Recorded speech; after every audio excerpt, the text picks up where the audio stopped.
सभी दर्शकों को जय भीम और एक बार फिर से आपका स्वागत है मूल्यांकन चैनल में। दर्शकों, आज की जो स्ट्रीम है इसमें हम एक बड़े कुछ इस तरह के विषय पर चर्चा करने वाले हैं जो क्या बोलते हैं बहुजन समाज को एक क्या बोलते हैं वास्तविक यथार्थ जैसे कहते हैं उससे परिचित कराएगा। ठीक, हम आज की जो स्ट्रीम है इसमें आपके सामने इस मुद्दे को रखेंगे, इस पक्ष को रखेंगे जिसमें शायद ये समझ पाए हमारे समाज के लोग कैसे। देखिए, जो ब्राह्मणवादी शक्तियां हैं वो बड़ी प्रबल हैं और वो कोई भी काल हो, किसी भी तरह का समय हो, चाहे दुनिया में युद्ध चल रहे हो, महंगाई हो, राजनीतिक अस्थिरता हो, ब्राह्मणवादी शक्तियां अपनी कार्य योजनाओं में निरंतर सक्रिय हैं और वो लगातार समाज के कमजोर वर्गों को हिंदुत्व के बाड़ में मिलाने में संलग्न है। तो दूसरी तरफ एक बहुजन समाज है जो सोया हुआ है, सुसुप्त अवस्था में है, और बहुजन समाज के जो थोड़े बहुत जागरूक लोग हैं वो भी इतिहास के गोते खाने में लगे हुए हैं, मंदिर और धर्मों की लड़ाई और मूर्तियों की लड़ाई में संलग्न है, वास्तविकता से, यथार्थ से जो सामने है उससे अनभिज्ञ हैं। जबकि ब्राह्मणवादी शक्तियां बड़ी चालाक हैं, वो निरंतर अपने मंसूबों में लगी हुई हैं राजनीतिक सत्ता पे कब्जा करने के लिए और समाज के कमजोर वर्गों को हिंदुत्व के नाम पर एकत्रित करने के लिए और उन्हें क्या बोलते हैं उनका राजनीतिक लाभ उठाने के लिए निरंतर प्रयत्नशील है। ठीक, तो आज हम इसी तरह के एक विषय पर चर्चा करने वाले हैं। हम बात करने वाले हैं आरएसएस के दलित जोड़ो अभियान, या फिर आप ये भी कह सकते हैं दलित फंसाओ अभियान पर हम चर्चा करने वाले हैं। ठीक, तो बने रहिएगा। आज की स्ट्रीम में बड़े महत्वपूर्ण मुद्दे पर हम चर्चा करेंगे। एक सार्थक मुद्दा है जो बहुजन समाज को जानना चाहिए और इसके माध्यम से शायद बहुजन समाज क्या बोलते हैं इस पूरे खेल को ज्यादा बेहतर तरीके से समझ पाएगा। ठीक, चलिए तो हम अपने प्रेजेंटेशन की तरफ आगे बढ़ते हैं और अपने प्रेजेंटेशन के माध्यम से इस पूरे घटनाक्रम को आपके सामने रखने की हम कोशिश करते हैं। ठीक, चलिए। तो दर्शकों, आप देख रहे हैं मूल्यांकन चैनल और मूल्यांकन पर हम लगातार समाज के कमजोर वर्गों के उन मुद्दों को उठाते रहते हैं जिन पर सामान्यतः सोशल मीडिया पर गंभीरता से चर्चाएं नहीं की जाती हैं। ठीक, तो हमारा उद्देश्य रहता है बहुजन समाज तक उन महत्वपूर्ण जानकारियों को पहुंचाना जिनके माध्यम से शायद उनके सोचने समझने और चीज़ों को देखने के नज़रिए शायद बदल जाएं। ठीक, यही हमारे प्रयास रहते हैं। तो आज की जो स्ट्रीम है इसमें हम ऐसे ही एक विषय को आपके सामने यहाँ पर रखने वाले हैं और उम्मीद ये है कि भाई इस विषय के प्रति जो सोचने का तरीका है लोगों का वो शायद बदल जाएगा। ठीक, तो दर्शकों, बात हो रही है आरएसएस की। ठीक है, और आप तो जानते हैं बीजेपी आरएसएस लगातार अपने मंसूबों को अंजाम देने में प्रयत्नशील लगी रहती हैं, चाहे कितनी भी राजनीतिक अस्थिरता हो, चाहे कितनी भी क्या बोलते हैं वैश्विक स्तर की अस्थिरता हो, महंगाई हो, चाहे लोग मर रहे हो, उससे कुछ लेना देना नहीं है।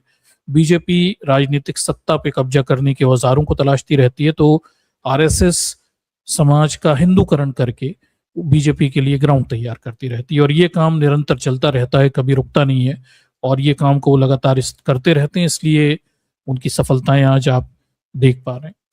दूसरी तरफ बहुजन समाज है और बहुजन समाज के बारे में कुछ ज्यादा बताने की जरूरत नहीं है। दबा कुचला है, हजारों सालों की गुलामी से त्रस्त है और जो कुछ थोड़े बहुत जागरूक लोग भी हैं वो भी इतिहास के गड्ढे खोदने में ज्यादा उनकी रुचि है बजाय वर्तमान मुद्दों पर क्या बोलते हैं ध्यान देने के। आज का जो हमारा मुद्दा है वो एक ऐसा ही समसामयिकी वर्तमान मुद्दा है जिससे बहुजन समाज को परिचित होना चाहिए कि कैसे आरएसएस, राष्ट्रीय स्वयंसेवक संघ, बीजेपी के लिए हिंदुत्व का ग्राउंड तैयार कर रहा है उस राज्य में जहां हिंदुत्व की कोई, बीजेपी की कोई सीट भी नहीं है और हिंदुत्व की कोई खास पकड़ भी नहीं है और ये काम बड़े शैने शैने धीमे धीमे चालाकी से किया जा रहा है और जब इसके नतीजे आने लगेंगे तो लोग शायद हतप्रभ रह जाएंगे। ठीक है, और ये केस स्टडी के समान है कि कैसे ब्राह्मणवादी शक्तियां धीरे धीरे काम करती रहती हैं और वो अपने मंसूबों को अंजाम देती रहती हैं।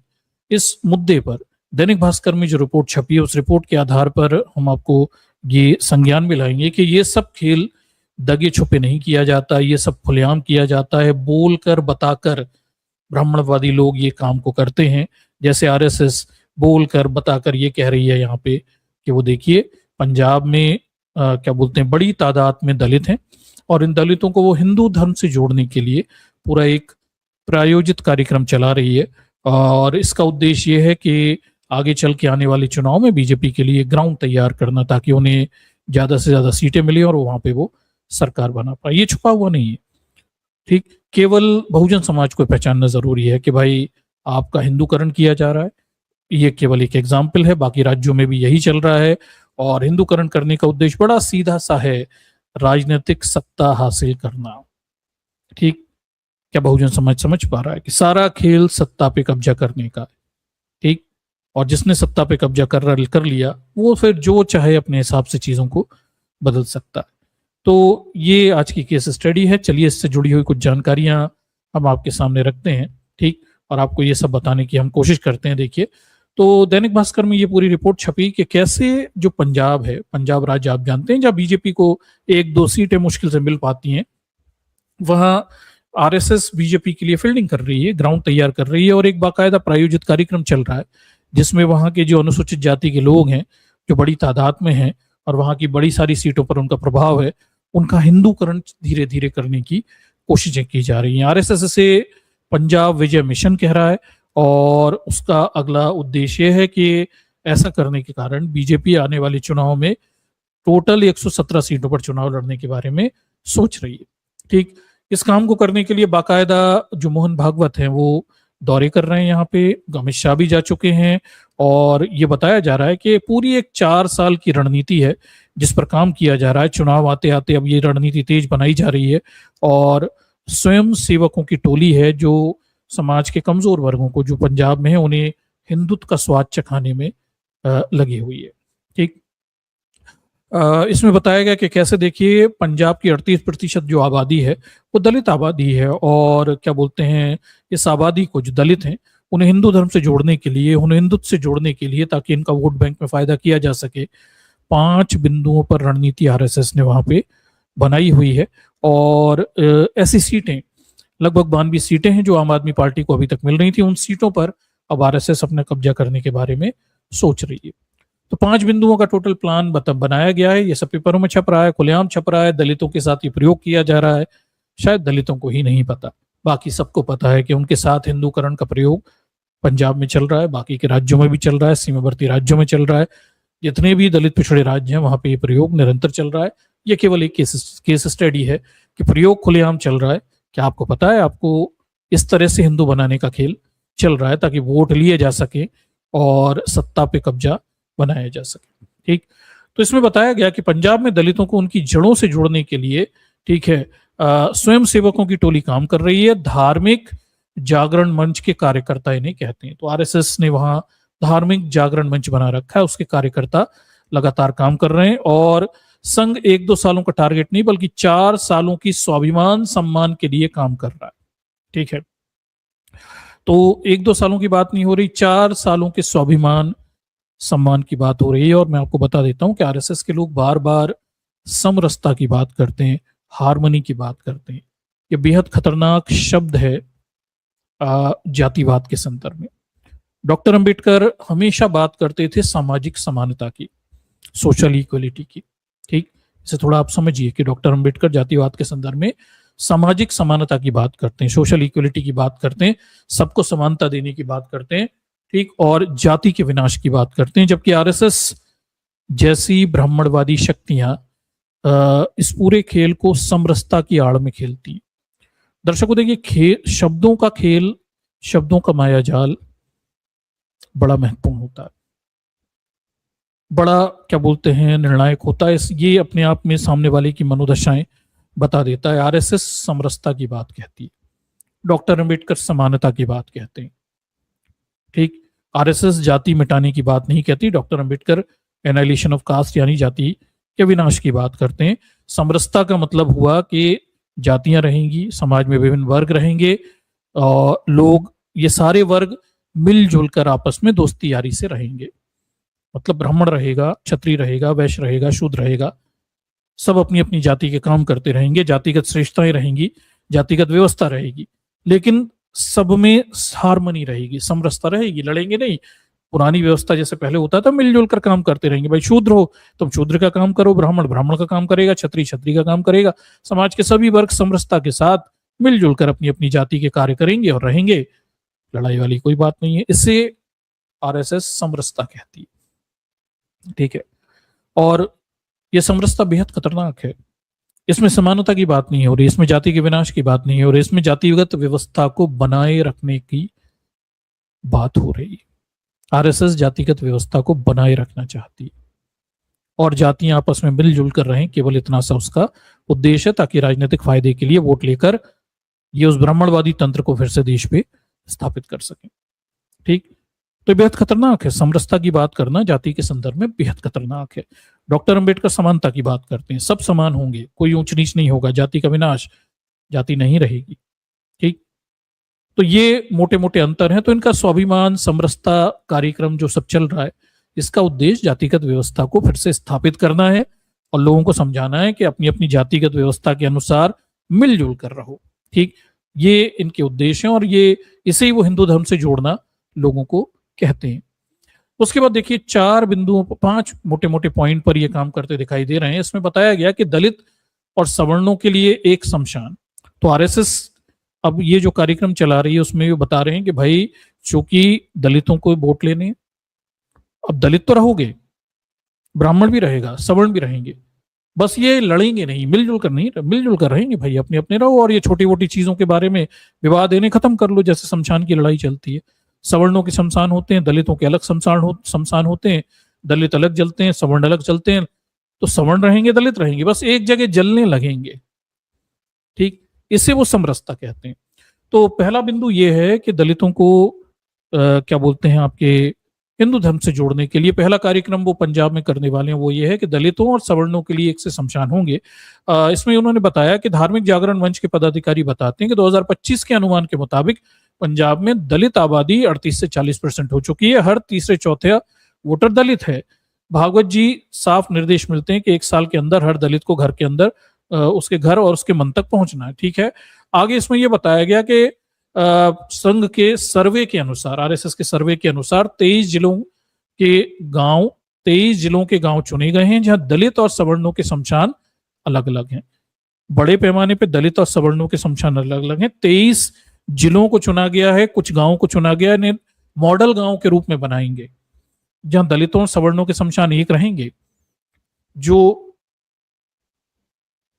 सवर्णों का शमशान रहेगा उसे योग सेंटर वेंटर में कन्वर्ट कर देंगे और दलितों का शमशान जो रहेगा वही एक शमशान बना दिया जाएगा, इसी में सब जलेंगे, या सवर्णों के शमशान में दलित जलेंगे, जो भी एक व्यवस्था बनाएंगे। ऐसा करने की कोशिश की जा रही है। इससे सोशल हार्मनी यानी समरसता विकसित होगी। दलित और सवर्ण रहेंगे, बस शमशान एक कर देंगे। आप सुनिए बात को, स्केल को समझिए। ये नहीं रहेंगे कि हम भाई हमारा दावा ये है, डॉक्टर अंबेडकर कहते हैं ना दलित रहेगा ना सवर्ण रहेगा। यहां बात ये हो रही है कि दलित सवर्ण तो रहेंगे, अलग अलग शमशान इन्हें खत्म कर देंगे ताकि इनके बीच सोशल हार्मनी, मिलजुल कर रहना ये सीख लें। तो पहला जो उद्देश्य ये था इनका कि इन्होंने कुछ 23 जिले चुन लिए, इसमें दलितों के सवर्णों के जो गांव में अलग अलग शमशान हैं क्या बोलते हैं उन्हें एक कर दिया जाएगा। 250 गांव की लिस्ट बनी हुई है और बताया जा रहा है यहाँ मिशनरी लोग कब्जा भी कर चुके हैं, मतलब मिशनरी लोगों को क्या बोलते हैं ईसाई बना लेते हैं। ठीक है, और जो भेदभाव से पीड़ित लोग होते हैं, ठीक है, वो ईसाई बन जाते हैं क्योंकि शमशान में उन्हें जलाने नहीं मिलता। सवर्णों के शमशान होते हैं, दलितों के कहीं होते भी नहीं है, तो लोग गुस्से में होकर ईसाई बन जाते हैं। तो इसलिए दलित और सवर्णों के शमशान एक कर दिए जाएंगे ताकि लोग इस समस्या से ना जूझें और ईसाई ना बने, दलित रहें, बस तुम्हें जलाने के लिए जगह हम दे देंगे। ठीक है, तो इसे ये कह रहे हैं कि गांव में समरसता अभियान चला रही है, टोलियों को भेदभाव मिटाने का काम करना है। तो ये इनका समरसता अभियान है। दलित रहोगे, ब्राह्मण रहेगा, शूद्र रहेगा, वैश्य रहेगा। अभी तक अलग अलग शमशान थे, उसकी जगह एक शमशान कर दिया जाएगा, लेकिन दलित ब्राह्मण शूद्र सब रहेंगे, जातियां रहेंगी। बस मिलजुल कर रहना सीख लो, मतलब अपनी अपनी जाति के हिसाब से मिलजुल कर रहना सीख लो। इसे ये समरसता अभियान कहते हैं। तो समरसता अभियान को पंजाब में चलाने की बात है। आप खुद देखिए, ये खुद मान रहे हैं कि पंजाब में बड़े पैमाने पे दलितों और सवर्णों के अलग अलग शमशान है, ये मानते हैं। ये भी मान रहे हैं कि जातिगत भेदभाव भी होता है। ठीक, जातियां नहीं खत्म कर रहे, केवल उस मोटे मोटे भेदभाव को खत्म करने की बात कह रहे हैं कि भाई मिलजुल कर एक जगह जला लो, जातियां तो रहने दो। अब जब जातियां रहेंगी तो भेदभाव कैसे खत्म हो सकता है? तो नहीं नहीं, जाति व्यवस्था तो रहेगी, वो तो बनी रहेगी। बस वो शमशान वगैरह एक कर देंगे ताकि वोट वोट के फायदे मिल जाए। ठीक है। उसके बाद कह रहे हैं कि भाई ये क्या बोलते हैं, कुछ गांव को मॉडल गांव की तरह विकसित करेंगे ताकि लोगों के सामने दिखाएं कि कैसे, देखिए हिंदू जो होते हैं उनके अंदर तो भेदभाव खत्म हो गया, वो एक ही शमशान में लाशों को जलाते हैं, अब तो कोई भेदभाव ही नहीं है। ठीक है। तो ये एक बड़ी खतरनाक किस्म की चाल है, समरसता। ठीक, जाति रहेगी, बस अलग अलग जाति के लोग मिलजुल कर रहेंगे और एक साथ काम करेंगे, लेकिन जाति रहेगी। ठीक, जातिगत व्यवस्था रहेगी।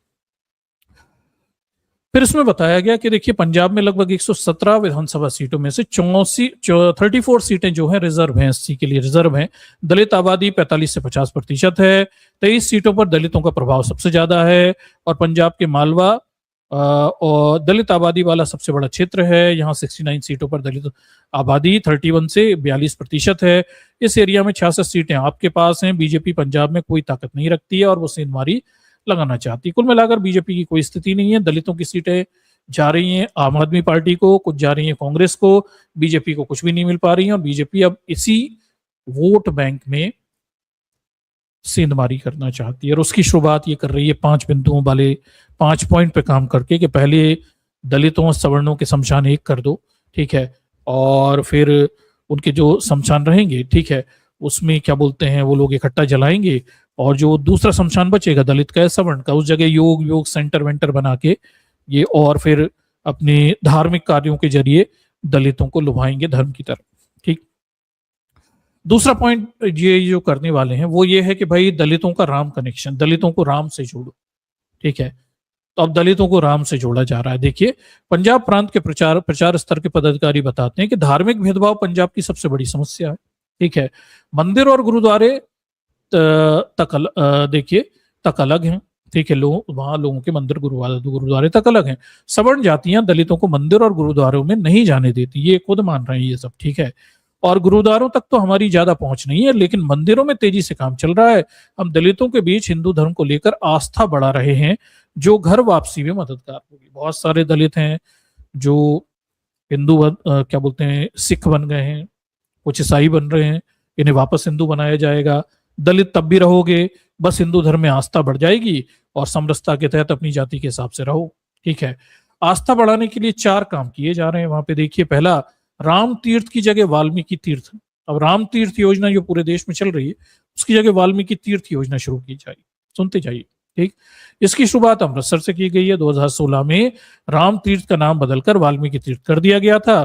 तब श्रोमणी अकाली दल की सरकार और बीजेपी की सरकार थी और यहाँ महर्षि वाल्मीकि आश्रम भी है, ये भी बता रहे हैं। इस जगह पर माता सीता ने दोबारा वनवास काटा था और दलित संत महर्षि वाल्मीकि ने उन्हें आश्रम में जगह दी थी। इससे दलित भी सम्मानित महसूस करते हैं। ये उन्हें बराबरी का एहसास दिलाने का पहला कदम था कि हिंदू धर्म में वो हाशिए पर नहीं बल्कि मुख्य धारा में। अब देखिए जरा, दलित हो, महर्षि वाल्मीकि भी इनके हिसाब से दलित था, तो जाति तो तब भी है। ठीक। सीता के लिए रुक गई, उससे तुम दलित ही रहोगे अगर दलित थे तो, अगर इनके हिसाब से मान लें तो। ठीक। तो दलितों का काम क्या है वो तो पता ही है। ठीक। तो जाति रहेगी, जातिगत व्यवस्था रहेगी, बस हिंदू धर्म में आप सम्मानी व्यक्ति हो। महर्षि वाल्मीकि भी दलित थे, सीता जी उनके यहाँ रुकी थी, उनके यहाँ लव कुश पैदा किए थे, इसलिए भैया हिंदू धर्म में वापसी कर लो और इसे अपना ही धर्म समझो और कोई भेदभाव मत मानो और अपनी जातिगत व्यवस्था को मानते रहो, दलित के दलित बने रहो। ये इनका दूसरा प्रयास है, इस तरह से बहलाने फुसलाने का काम कि देखिए वाल्मीकि भी दलित थे और आप भी दलित हो, हिंदू धर्म में तो कोई भेदभाव होता नहीं है और आप भी मंदिर में आने लगो और आप तो मुख्य धारा में ही हो। इस तरह की बातें धर्म की आड़ में की जा रही। ठीक। ये देखिए वाल्मीकि मंदिर भी बना के रखा हुआ है और यहाँ माता सीता रुकी थी, इस तरह के दावे किए जाते हैं। पूरे भारत में ऐसे 2500 मंदिर मिल जाएंगे। ठीक है। फिर अगला कार्यक्रम है घर घर वाल्मीकि रामायण। ठीक। आप देख लीजिए पंजाब के हर घर में वाल्मीकि रामायण पहुंचाई जा रही है। देखिए, और पूछा गया क्या सिख भी रामायण पढ़ते हैं, तो जवाब दिया गया कि हाँ, सिख, हिंदू, जैन, पारसियों को हिंदू ही माना जाता है। समाज के तहत मानकों के मुताबिक भी पंजाब की कुल आबादी का 37 से 38% हिंदू हैं। हिंदू दलित करीब 12 से 13% है। ठीक है। इसीलिए सिख हो या हिंदू हो, हर घर में वाल्मीकि रामायण पहुंचाएंगे। इसमें सवर्ण और दलित जातियां दोनों होंगी, इसलिए भेदभाव दूर हो जाएगा। दलित संतों से ब्लॉक स्तर पर अखंड वाल्मीकि रामायण के पाठ करवाए जा रहे हैं, इनकी संख्या बढ़ाने का प्रयास। तो पहले मंदिरों में दलितों को लाने की बात करो, वाल्मीकि तुम्हारे दलित संत थे जिनकी यहाँ सीता रुकी थी, तो देखिए तुम्हारा ही धर्म है। फिर अगला पॉइंट ये है कि वाल्मीकि रामायण सबके घरों में पहुंचाई जाए, फिर वो पढ़वाए। जब वाल्मीकि रामायण क्या पढ़ेंगे लोग, पढ़ना इतना आता कहाँ लोगों को, ठीक। फिर भी चलिए, इसीलिए पहुंचा रहे हैं ताकि पढ़ ना पाए, ठीक। वाल्मीकि रामायण पहुंचाई जाएगी और फिर दलित संतों से अखंड वाल्मीकि रामायण का पाठ करवाया जाएगा। तो दलित संत भी हैं जो इनके अंटे में हैं, जो बहुजन समाज को हिंदूकरण करने के लिए अखंड वाल्मीकि रामायण का पाठ भी करेंगे। ये भी सुनते चाहिए, ठीक। ये भी प्लान यहाँ पे चल रहा है। उसके बाद देखिए, रामलीला के लिए वाल्मीकि स्थल से जाएगी ज्योति। नया तरीका, अब जो वाल्मीकि स्थल हैं वहां से ज्योति जलाई जाएगी और जहां जहां रामलीलाएं होंगी वहां वो ज्योति जाएगी, ताकि ये दिखाएं कि देखिए वाल्मीकि जो स्थल हैं जहां वाल्मीकि लोग रहते हैं उनके यहाँ से आग लाई गई है। और वाल्मीकि समाज का तो इतना सम्मान हिंदू धर्म में, और ये कोई नीच थोड़ी है, लेकिन काम तो में जाति के ही करते हैं। कुल मिलाकर बात यह है, ठीक। वाल्मीकि तीर्थ स्थल बोर्ड के प्रमुख बाल जोगी संत प्रकट नाथ जी महाराज कहते हैं कि पिछले 4 साल से विश्व हिंदू परिषद भारत के कई राज्यों में रामलीला के लिए यहाँ से ज्योति ले गई है। इसमें जम्मू कश्मीर, दिल्ली, उत्तर प्रदेश, हरियाणा, हिमाचल प्रदेश समेत कई राज्य शामिल हैं। रामलीला के मंचन से पहले टोलियां आई और ज्योति लेके गई। तो दिखा रहे हैं कि देखिए दलित वाल्मीकि जो नाली साफ करते हैं उनके स्थल से ज्योति आती है, और तब कई राज्यों में क्या बोलते हैं, रामलीलाएं होती हैं।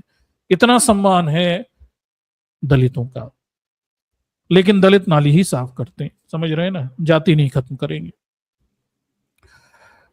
इसका पंजाब के दलितों पर कोई प्रभाव पड़ रहा है? बाल जोगी कहते हैं हाँ, ये हाशिए पर खड़ी कम्युनिटी के बीच सम्मान पैदा करती है। मैं खुद दलित हूं इसलिए बेहतर महसूस करता हूं, देख लीजिए, ठीक। तो मतलब इनके यहाँ से ज्योति चली गई, ये वाल्मीकि रामायण पढ़ने लगे, मंदिर में जाने लगे, तो ये हिंदू धर्म का हिस्सा हो गए, सम्मान महसूस करने लगे। लेकिन ये दलित के दलित हैं, काम इन्हें नाली साफ करना ही है, ठीक। आगे देखिए, तीसरा तरीका भी बता रहे हैं। संत रविदास की 150वीं जयंती पर पूरे साल उत्सव मनाया जाएगा। ये तो पता ही है आपको, पंजाब में संघ प्रचारक के मुताबिक संत रविदास जयंती पर इस साल जून से लेकर अगले साल जून तक मनाई जाएगी। ब्लॉक स्तर पर जयंती उत्सव होगा। संघ हर मंदिर में वाल्मीकि और रविदास की मूर्तियों पर फोटो लगाने का अभियान करने वाले हैं लोग। हर मंदिरों में अब ये फोटो भी लगेगी वाल्मीकि, और मोदी जी भी गए थे, ये तो आपको पता ही है पिछले साल, ठीक है। और बड़ा क्या बोलते हैं इन्होंने, वो जो क्या बोलते हैं आदमपुर हवाई अड्डा था उसका नाम बदल के क्या बोलते हैं रविदास महाराज जी का हवाई अड्डा कर दिया है, ये भी आपको पता हुआ है, ठीक। उसके बाद देख लीजिए, अगला इनका पॉइंट ये है कि पिछले 4 साल में दलित संतों का नेटवर्क तैयार कर रहे हैं। गुरदासपुर के दलित कम्युनिटी से आने वाले संघ कार्यकर्ता कहते हैं कि संघ दलित कम्युनिटी के संतों का नेटवर्क बना रहा है। इनका काम राम कथा और लवकुश की कथा सुनाना है, ठीक है। लवकुश के वंशज पंजाब में बेदी और सोडी लोग हैं। लवकुश के वंशजों का पंजाब में होने का सीधा सा मतलब है कि सिख हिंदू हैं, देख लीजिए, मतलब ऐसे तीर में तुक्के लगाते हैं। फिर ये तो सवर्ण जातियों का ही सिख हुआ। फिर प्रश्न पूछा गया तो जवाब मिलता है हाँ, पहली बात तो ये है कि सिख हिंदू हैं। दूसरी बात यह है कि दलित संत लवकुश की कथा सुनाएंगे तभी दलितों को अपनापन महसूस होगा। देख लो, मतलब लवकुश की कथा सुन के दलितों को अपनापन महसूस होगा, इसलिए उन्हें लवकुश की कथा सुनाएंगे और बताएंगे वाल्मीकि जो दलित था, ठीक है, और उसके यहाँ सीता गई हुई थी और वहां ये पैदा हुए थे। लेकिन ये नहीं बताएंगे कि अगर वाल्मीकि दलित था तो बाकी के दलित लोग उस समय भी नालियां ही साफ करते थे, ठीक। राम के महल में नाली साफ करनी यही दलित लोग जाते थे, ये नहीं बताएंगे, ठीक। सिर्फ इतना बताएंगे कि वाल्मीकि दलित था, सीता माता ने यहाँ पे 2 बच्चे दिए थे। लवकुश की कथा सुनो, अपनापन महसूस करो, दलित के दलित रहो और सामाजिक समरसता का आनंद उठाओ, हिंदू बन जाओ और वोट इन्हें दे दो, ठीक। आगे देखिए, वो ये भी बताएंगे कि लवकुश का जन्म दलित संत वाल्मीकि के आश्रम में हुआ, यानी हिंदू धर्म में कोई भेदभाव नहीं है। देख लीजिए, मतलब दलित मुझे इस पूरी बात में सबसे आश्चर्यजनक बात यह लगती है कि वाल्मीकि दलित है इनके हिसाब से, ठीक है। अब वाल्मीकि दलित था तो फिर हिंदू धर्म में कोई भेदभाव कहाँ नहीं है? तब भी तो भेदभाव था। सीता माता चली गई, बच्चे पैदा कर दिए, वो एक अलग मुद्दा है, वो तो छोड़ दिया था उन्हें, राम ने भगा दिया था, ठीक। कोई अच्छे भले में थोड़ी भेजा हुआ था, पर वाल्मीकि तो दलित ही था। अब जब दलित था तो भेदभाव नहीं है, दलित होना ही अपने आप में भेदभाव का प्रमाण है। कि अगर कहीं दलित है तो वहां भेदभाव हो रहा है। ठीक, इसे समझिए, ये आश्चर्यजनक बात है, मतलब पॉइंट में भी पॉइंट नहीं है इनके। ठीक, दलित संत बताएंगे कि कबीरदास, रैदास यानी रविदास और वाल्मीकि जी ने जैसे ने वाल्मीकि जैसे ने जाने कितने संत हिंदू धर्म का हिस्सा हैं। देख लीजिए, मतलब वाल्मीकि, उसके बाद कबीरदास, रैदास, ये सब हिंदू धर्म का हिस्सा हैं, ये बताएंगे दलित संत। पर ये नहीं बताएंगे कि रविदास जी ने और कबीरदास जी ने किसका विरोध किया, इसी जातिवाद का विरोध किया। ठीक, ये भी तो बताओगे, जिस जातिवाद के कारण दलितों का जीना मुश्किल हो गया है। ठीक, देख लीजिए, संत रविदास पंजाब के दलित सिखों और दलित हिंदुओं के बीच सबसे ज्यादा स्वीकार हैं। और रविदास कम्युनिटी से जुड़े डेरा सचखंड, बल्ला और जलंधर में हेडक्वार्टर है। संत निरंजन दास डेरा के मुखिया हैं। 25 जनवरी 2026 को पद्मश्री से सम्मान भी मिल गया। देख लो, संत निरंजन दास जलंधर के डेरा सच्चा बलखंड बल्ला के, उन्हें पद्मश्री भी दे दिया, ताकि हिंदू धर्म का गुणगान करें, बताएं लोगों को कि रविदास से लेके आपके कबीरदास तक और वाल्मीकि तक सब हिंदू ही तो थे। ठीक है, और हिंदू धर्म में कहाँ भेदभाव होता है, बस ये दलित थे। ठीक, मतलब दलित होना ही भेदभाव होना है, मगर अब क्या किया जा सकता है। ठीक, यही इनके पास तरीका बचा हुआ है बचाने का। ठीक, देखिए, लवकुश मंदिर भी बना के रखा हुआ है वहां पे उन्होंने। फिर उसके बाद देखिए, 5वीं पॉइंट ये बता रहे हैं, न लालच न दबाव, सम्मान देकर दलितों की घर वापसी। देखिए, कुछ हिंदू और सिखों को घर वापसी हुई है, ये भी दावा कर रहे हैं कि भाई हमारे पास आंकड़े भी हैं, यहाँ पे कुछ क्या बोलते हैं, लोगों को कुछ सालों में इन्होंने वापस हिंदू बना लिया है, यानी फिर से दलित बना लिया है, जो सिख बन गए होंगे, ईसाई बन गए होंगे, ये बात है। फिर कह रहे हैं कि भाई जो मिशनरी लोग होते हैं वो एजुकेशन का लालच देकर धन परिवर्तन करवा लेते हैं, इसलिए पंजाब में विधा भारती नाम के संघ के 150 से ज्यादा स्कूल चल रहे हैं, जिनमें 7 से 8 हजार बच्चे भी पढ़ रहे हैं। तो ये स्कूल भी चलाने की कोशिश कर रहे हैं और वहां पे बच्चों को पढ़ा रहे हैं, ताकि लोग धर्म परिवर्तन करके दलित से फिर से कोई दूसरे धर्म में ना चले जाएं। ठीक है, फिर इसमें बताया गया कि कैसे बॉर्डर इलाके हैं पंजाब के, उनमें धर्मांतरण यानी ईसाईकरण तेजी से बढ़ रहा है। ठीक है, और बड़ी तादाद में लोग ईसाई बनते जा रहे हैं। संख्या वंख्या भी बता रहे हैं, संख्या वंख्या तो अभी आंकड़े आने दीजिए, तब ज्यादा अच्छे से स्पष्ट हो पाएगी। ठीक है, ये सब चीजें यहाँ पे बताई गई हैं। और गुरुदासपुर, अमृतसर, पठानकोट, ये सब सीमावर्ती इलाके हैं जहाँ पे लोग दलित बड़े पैमाने पे, दलित जो हैं वो ईसाई बनते चले जा रहे हैं। ठीक है, और उन सबको रोकने के लिए ये प्रयास करते दिखाई दे रहे हैं। ये सब बातें इनकी चलती दिखाई दे रही हैं। तो कुल मिलाकर ये इनका काम है, और ये इनका पूरा 5 सूत्री कार्यक्रम लेकर ये चल रहे हैं। ठीक, और इसमें शमशानों में, ठीक है, शमशान घाट जो होते हैं वहां पे क्या बोलते हैं, एक शमशान घाट करने का प्लान है।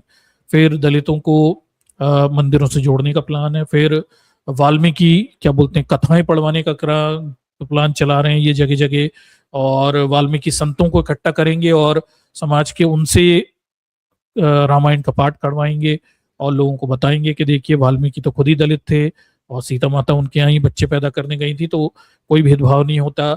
और ये कुछ तरीके इन्होंने अपना के रखे हुए।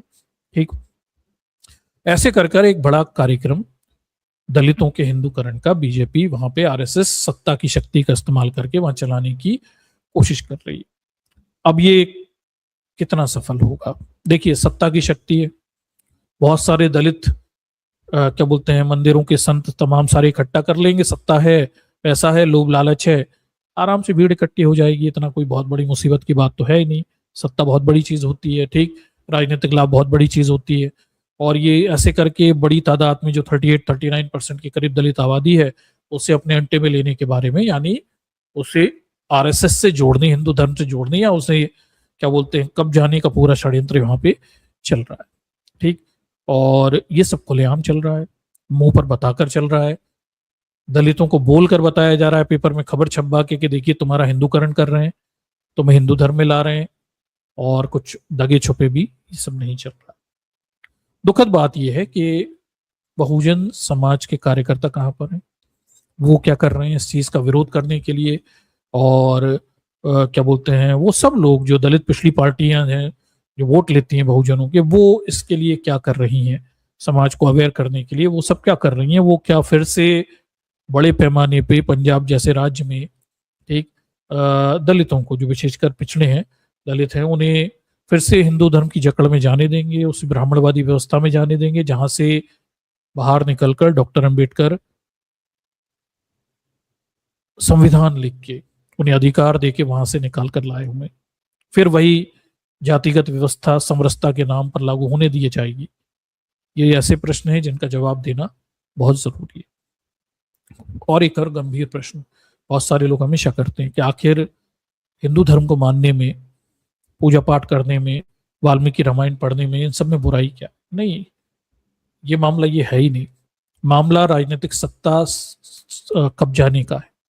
आप इस पूरे मामले को देखिए, सुनने में कितना अच्छा लगता है कि वाल्मीकि भी दलित थे और क्या बोलते हैं, सीता माता उनके यहाँ लवकुश को पैदा करने गई, ठीक, इसलिए देखिए कोई छुआछूत नहीं है इस ये बात, और वाल्मीकि रामायण भी उन्होंने लिखी हुई है, ठीक, तो इसलिए कोई छुआछूत नहीं है।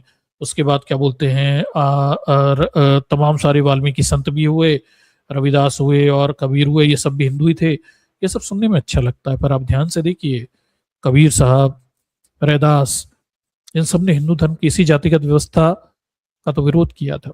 अगर ये इतनी अच्छी होती तो ये विरोध क्यों कर रहे होते? इन्हें हिंदू संत कहना ही अपने आप में अपराध है। ये तो इस हिंदू व्यवस्था के विरोधी थे, ठीक।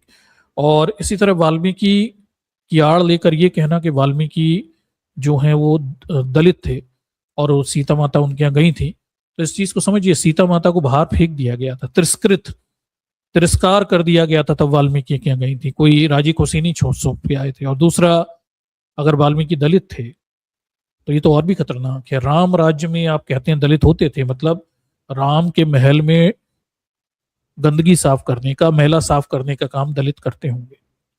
तो वाल्मीकि अगर रामायण लिख दे और सीता उसके यहाँ जाकर बच्चे पैदा कर दे, इससे ये सच नहीं बदलता कि दलित होते थे, और दलित होते थे तो वो निश्चित रूप से अपनी जाति का ही काम वहां पे करते होंगे। ऐसा तो नहीं है कि रामराज में दलित मंदिरों में बैठ जाते थे, ठीक। दलित होना ही ये प्रमाणित कर रहा है किसी भी व्यवस्था में कि वहां भेदभाव होता था, ठीक है, इसे समझिए।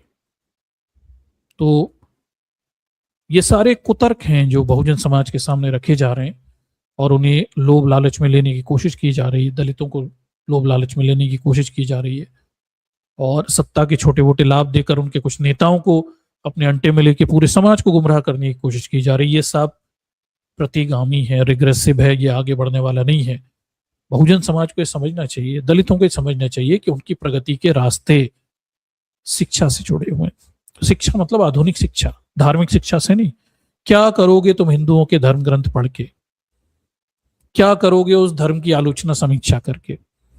क्यों अपने जीवन का कीमती समय खर्च करोगे वाल्मीकि रामायण, गीता, ये सब पढ़ के और इसमें मौजूद सही गलत चीजों के विरोधाभास को बहस करके? अरे उनकी किताबें हैं, कल ये बदल कर कुछ और लिख देंगे।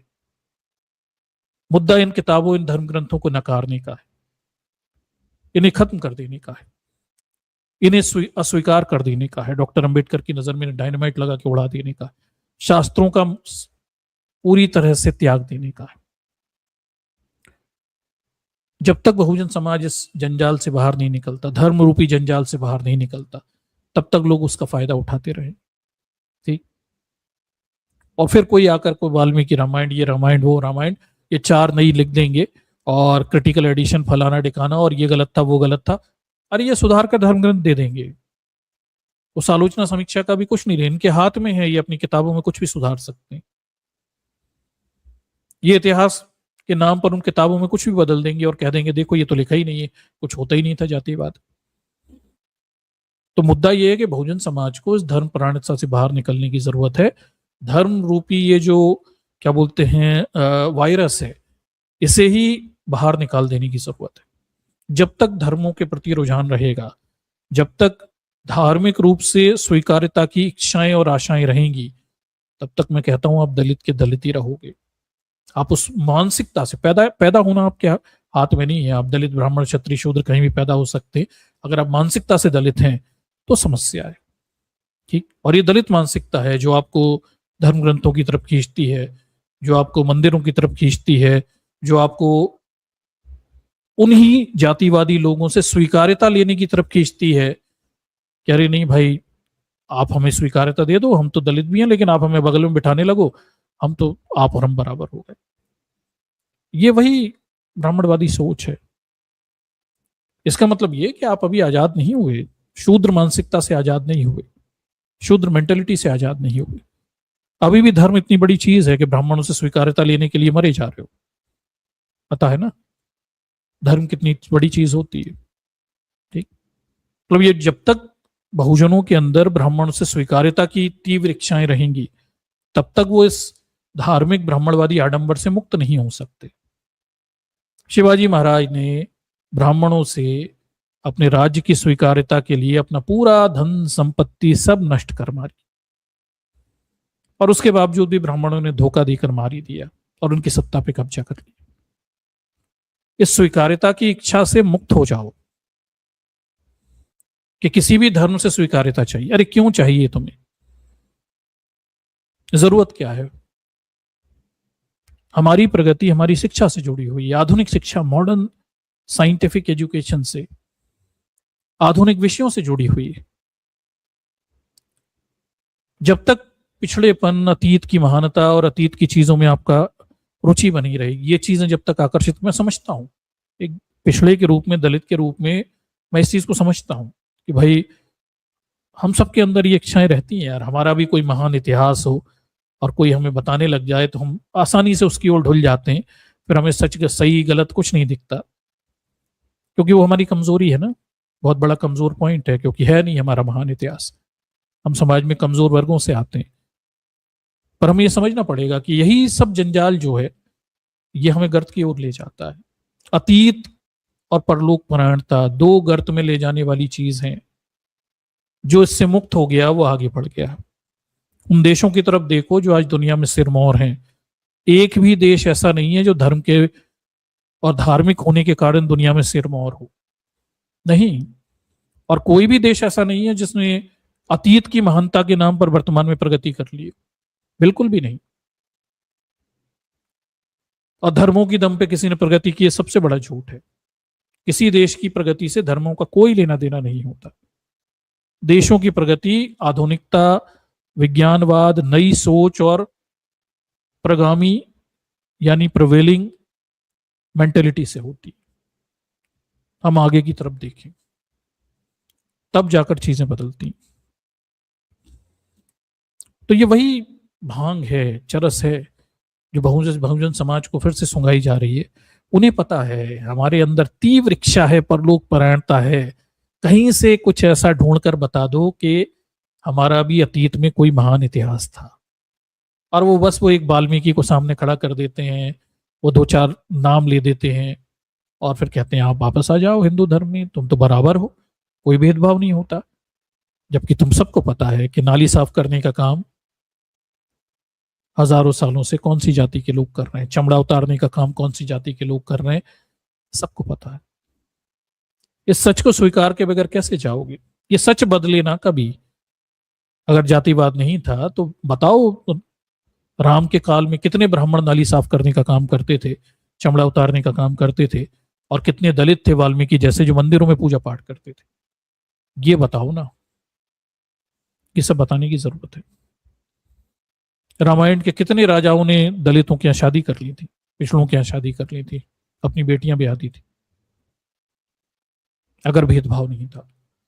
तो बहुजन समाज को इन सारे मनोविकृतियों से बाहर निकलने की जरूरत है। ठीक है, वो तो अपना इतिहास और अतीत का जाल बिठाए बैठे हुए हैं और उसमें फंसाए बैठे हुए हैं, और इनसे बाहर निकलिए। अतीत में कुछ नहीं रखा हुआ है। जो समाज में कमजोर होते हैं, हमारा तो अतीत में कुछ भी नहीं रखा हुआ है, इसलिए अतीत के लालच में हमें फंसना ही नहीं चाहिए। हमारा जो भी है वर्तमान है और भविष्य है, बस उसी से आगे बढ़ना है और उसी से हमारे बच्चों की प्रगति भी तय होने वाली है। ठीक, तो इन लालचों से बाहर निकलिए, अपने शूद्र मानसिकता से बाहर निकलिए। ठीक, मेंटेलिटी जो है उससे बाहर निकलने की जरूरत है, और अपनी सोच को प्रगतिशील बनाइए। आगे की तरफ देखिए, पीछे की तरफ मत देखिए। ठीक, पीछे कुछ नहीं है, केवल एक गंदा इतिहास है।